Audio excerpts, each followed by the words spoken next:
Howdy folks, welcome to another episode of Mingles with Jingles. I hope you've all had a pleasant Easter weekend. I wanted to start off this week's episode of Mingles by talking about the Cyberpunk video that I put up on Saturday, one which most of you probably haven't seen, but which provoked some very strong reactions from those who did.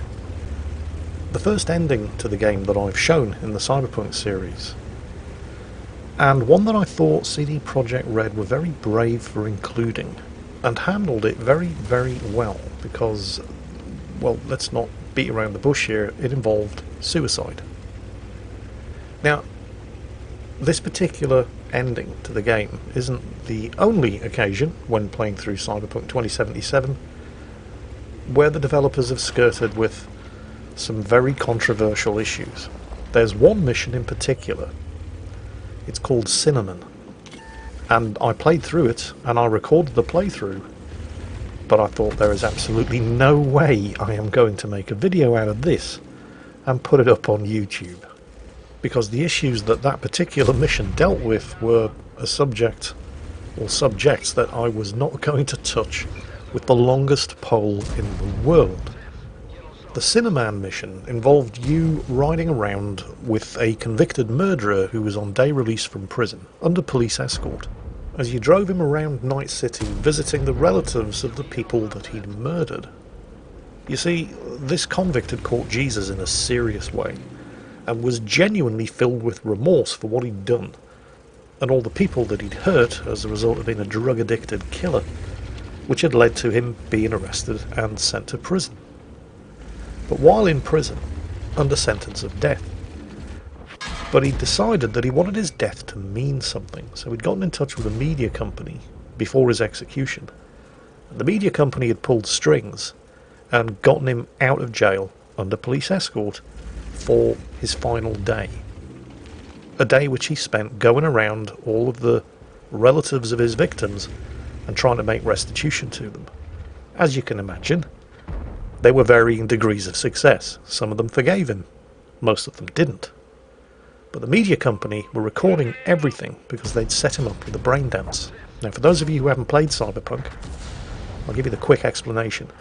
Brain dance technology in Cyberpunk involves recording the experience. It's not just pointing a camera at somebody and filming them. You actually record the person's experiences, their emotions, all of their sensations.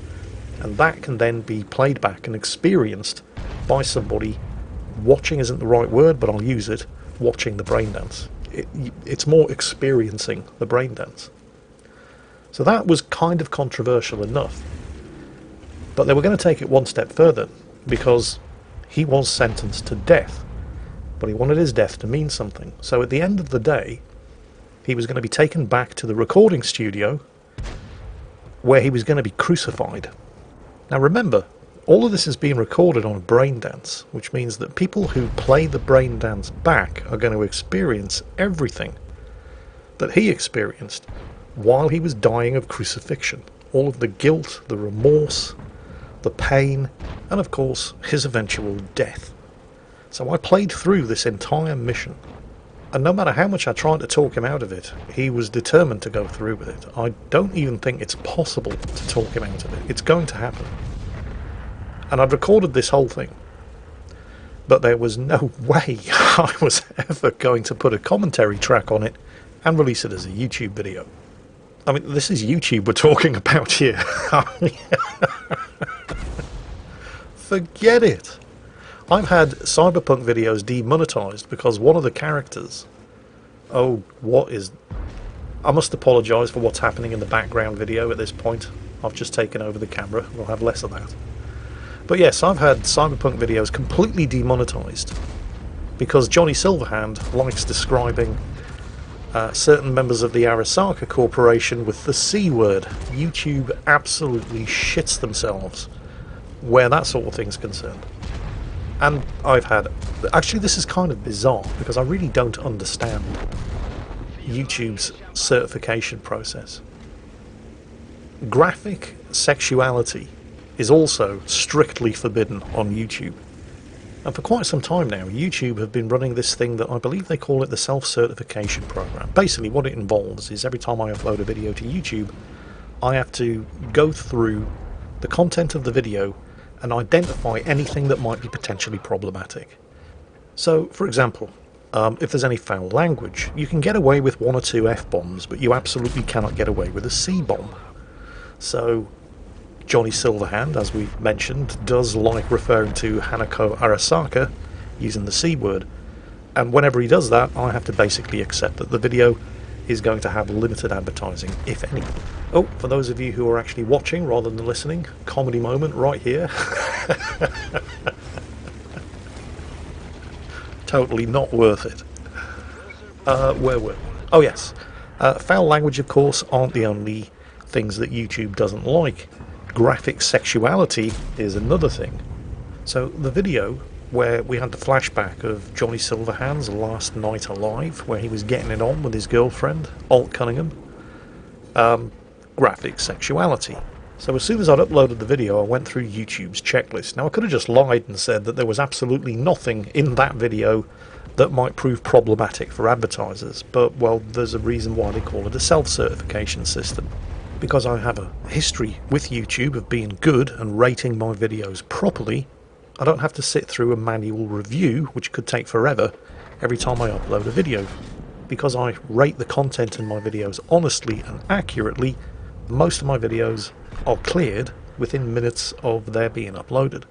So in this video, where Johnny Silverhand gives Alt Cunningham a damn good turking, I rated the video as not suitable for most advertisers because of the graphic sexual content, and YouTube okayed this. Well anyway, a couple of weeks later I upload the video where, playing as a female character, I concluded the romance option with the Judy Alvarez character. Graphic female nudity, including female genitalia. So I consulted YouTube's checklist, and sure enough, once again, not going to be suitable for most advertisers, and so that is the rating that I submitted to YouTube. 2 days later, YouTube did a manual review of that video and decided it was fine.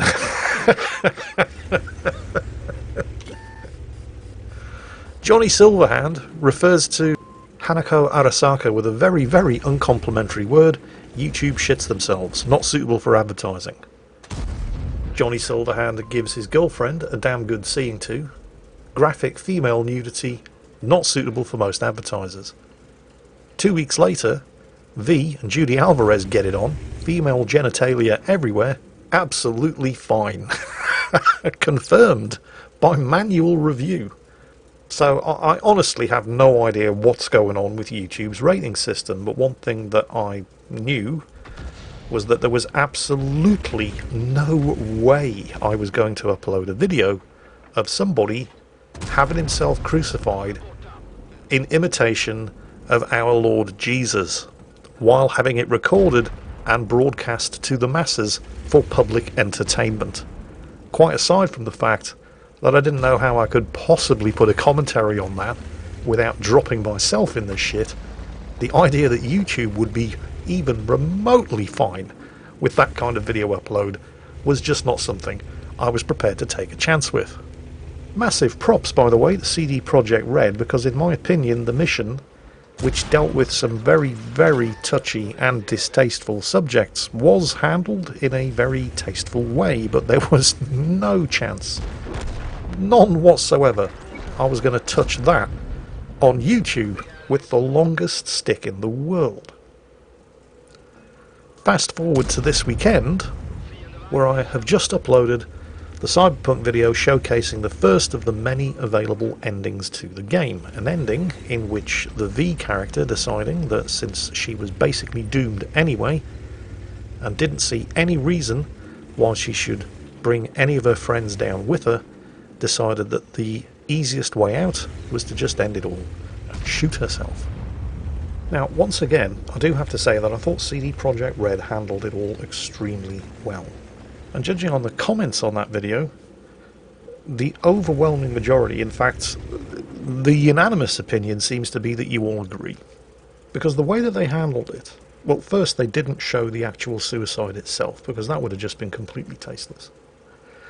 But then what they did was they showed the reactions of all of V's friends to the news that she'd killed herself. This happened via a series of video messages in the game's credits.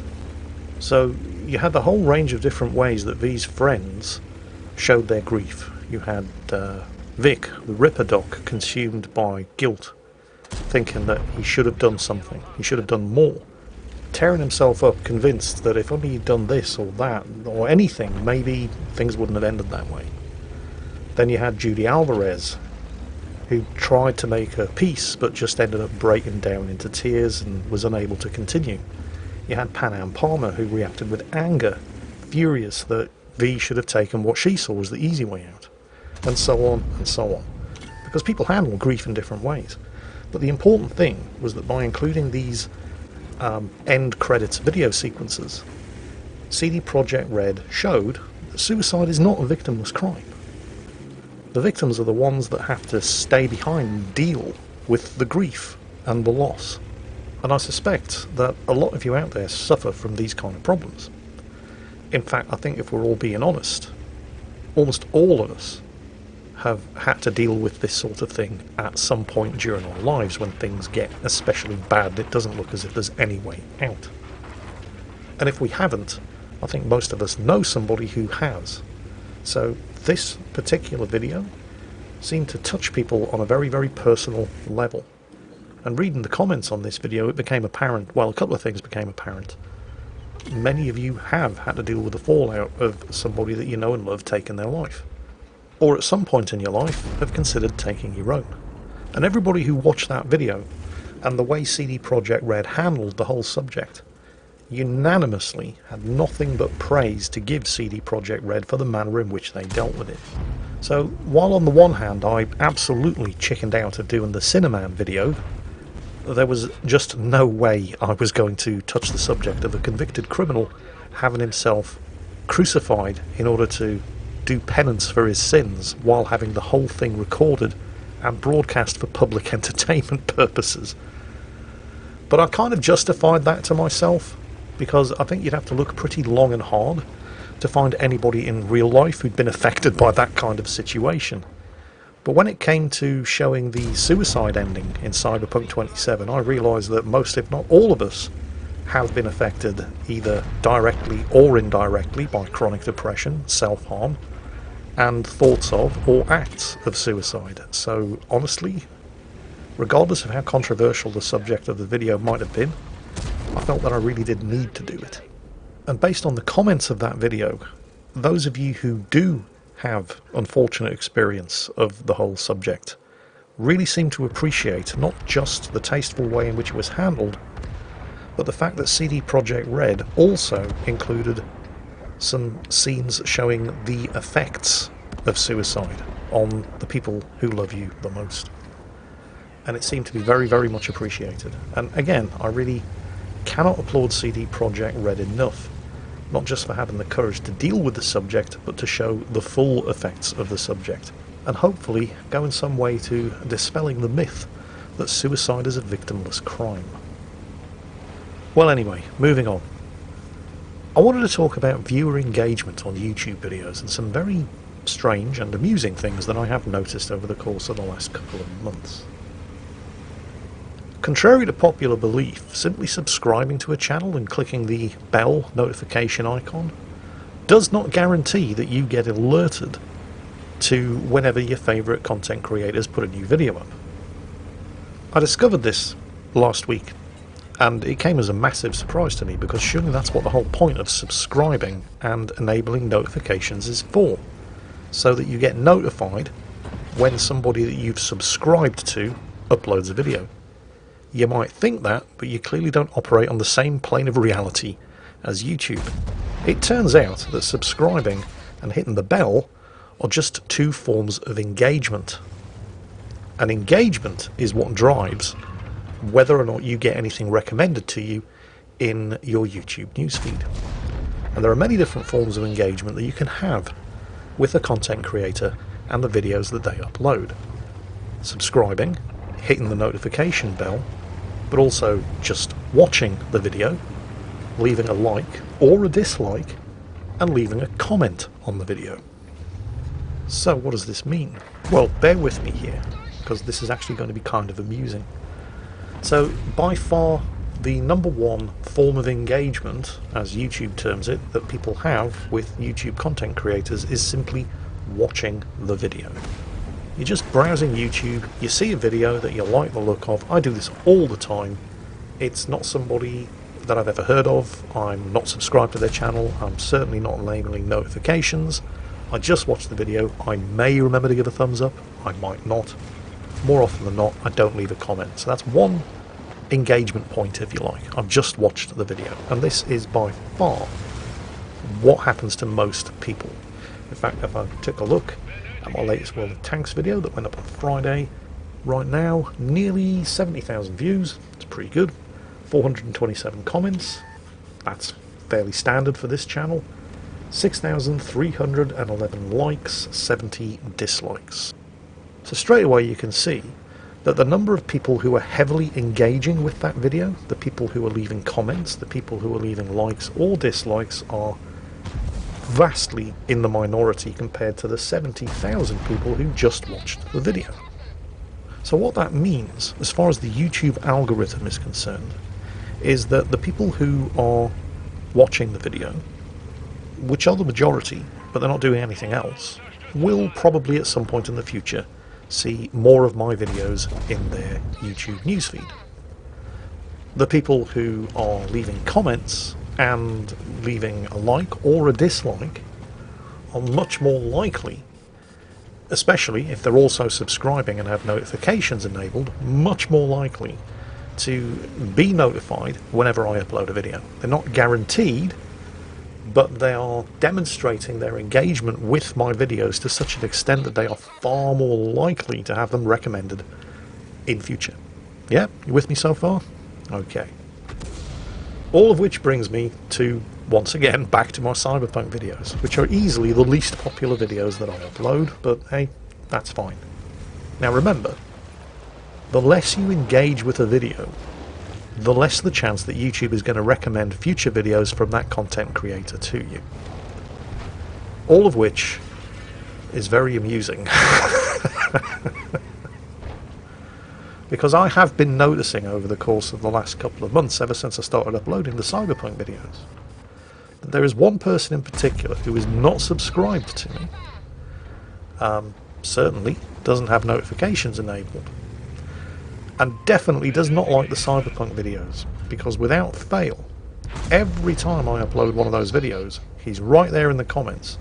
And it's only in the Cyberpunk videos. I have never seen him leave a comment on anything else, not World of Warships, World of Tanks, Elite Dangerous, Subnautica, nothing. I only ever see him in the comments of the Cyberpunk videos, and surprisingly, he's usually there in the first 20 minutes.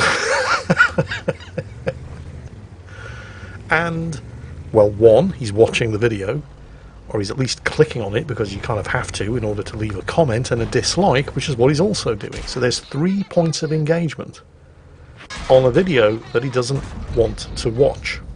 And I know he doesn't want to watch them because the comment is always something along the lines of, oh my god, this game is so boring, I'm going to go and walk the dog instead, or I'm going to go and tend to the garden instead.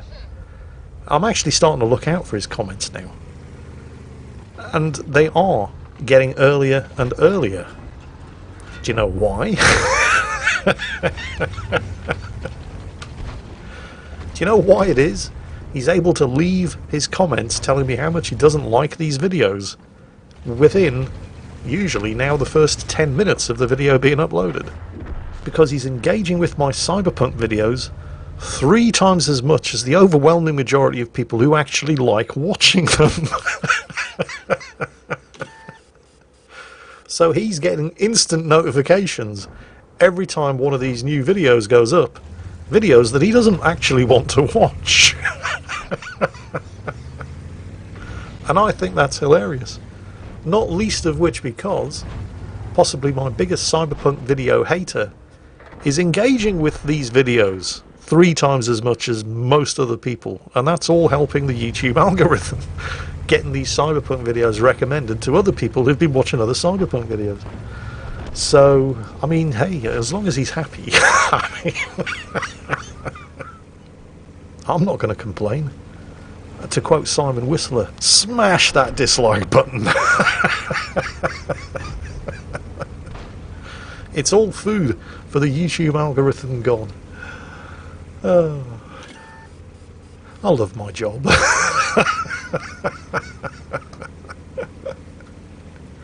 Right, anyway, what next? It hasn't all been fun and games this weekend. I have been putting a huge amount of time into the Elite Dangerous Odyssey expansion alpha test, the first phase of which is due to conclude, I believe, Wednesday this week, when phase 2, which is going to be more focused on combat, is hopefully going to go ahead as planned. 4 phases in total, and while I have enjoyed playing phase 1 of the alpha test, there have been some absolutely horrific bugs and balancing issues, some of which have already been acknowledged by the developers, but some of which leave me feeling a little worried about what's going to happen during phase 2, which, as I've already mentioned, is more heavily skewed towards ground combat. Then again, it is actually, thinking about it, kind of difficult to see how the bugs that I'm concerned about could get any worse in the second phase of the alpha test. In fact, this second alpha phase might actually improve them, because I'm talking about things like non-player characters in ground facilities who it's impossible to tell whether or not they are hostile until they actually start shooting at you. I mean, I learned through trial and error, mostly error, that if you're sent to an abandoned or empty facility and there are people wandering around, they're probably scavengers and they're probably hostile. And in fact, as is usually the case, the second they see you, they turn hostile. But I've had plenty of other situations where I have been doing nothing wrong. I've got no stolen goods on my possession, there are no bounties on my head, I don't have any sabotage equipment in my possession, I haven't tried to clone anyone's security pass, I've literally just arrived at an outpost, I haven't had a chance to do anything wrong yet, I get stopped by a non-player guard for a security scan. I don't try to resist the scan because that will get you shot. I don't try to run away because that will get you shot. I just stand there. Good morning, officer. What appears to be the problem? The scan is complete. I get the notification. No bounties were found. And then the guard turns red, unholsters their plasma shotgun and shoots me in the face for the capital offence of doing nothing wrong. I'm assuming this is a bug. I fervently hope so. Because while Elite has always been a game about making mistakes and learning from them, I don't even know what mistake I made, so it's impossible to learn from it. I'm going to go with bug here. There's definitely something wrong. But even if whatever is causing this to happen isn't addressed in time for the next phase, situations where that sort of thing happens are going to be better, because phase 2 is the combat test, and the combat armour is going to be available, and better weapons than those currently available in the first phase are going to be available. Because the current armour that you can have in the Odyssey Alpha, the Maverick armour, it's a vast improvement over the default flight suit, but it's not combat armour. And it doesn't have any combat tools. So if something like that was to happen in the second phase of the Alpha test, where a non-player character god decides that I have to be summarily executed for the capital offence of doing nothing wrong, I'll actually be able to fight back. I mean, I can fight back now, even if it's a triple chevron, hard-as-nails, plasma weapon-equipped guard, as long as there's only one of them. But, well, what often happens is the alarm goes off and then there are 5 of them shooting at you. Currently, that's not survivable. In phase 2, who knows? I guess we're going to find out. Fingers crossed.